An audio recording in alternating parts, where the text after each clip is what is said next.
ಮಾಜಿ ಮುಖ್ಯಮಂತ್ರಿ ಮತ್ತು ಹಾಲಿ ಕೇಂದ್ರ ಸಚಿವ, ತಾತ ಮಾಜಿ ಪ್ರಧಾನಿ.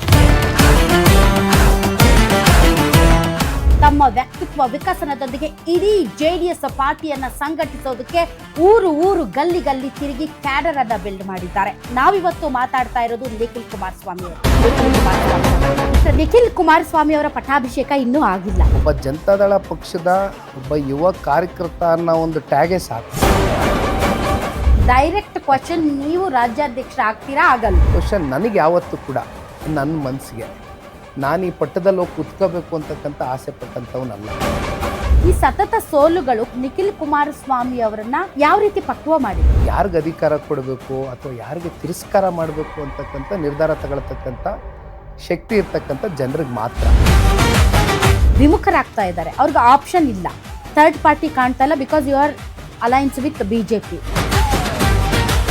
ನೀವೇನೇ ಮಾತಾಡಿದ್ರೆ ಆಯ್ಸೋತವ್ರು ಏನು ಮಾತಾಡ್ತಾರೆ, ಸೋತಿದ್ದೀನಿ, ಜನ ನನ್ನ ಸೋಲ್ಸ್ಬಿಟ್ಟಿದ್ದಾರೆ ಅಂತ ಮನೇಲಿ ಕೈಕಟ್ಟೆ ಹಾಕ್ಕೊಂಡು ಕೂತ್ಕೊಂಡ್ರೆ ಅದು ನಿಜವಾದ ಸರ್. ಇತ್ತೀಚೆಗೆ ಒಂದು ಟ್ರೆಂಡ್ ಆಗಿತ್ತು ಡ್ಯಾಡೀಸ್ ಹೋಮ್. ಇವತ್ತು ಗ್ಯಾರಂಟಿ ನ್ಯೂಸ್ ಮೂಲಕ ಹೇಳ್ತಾ ಇದ್ದೀನಿ ಮೇಡಮ್, ಬರ್ಕೊಂಬಿಡಿ ಡೇಟು. Daddy's home.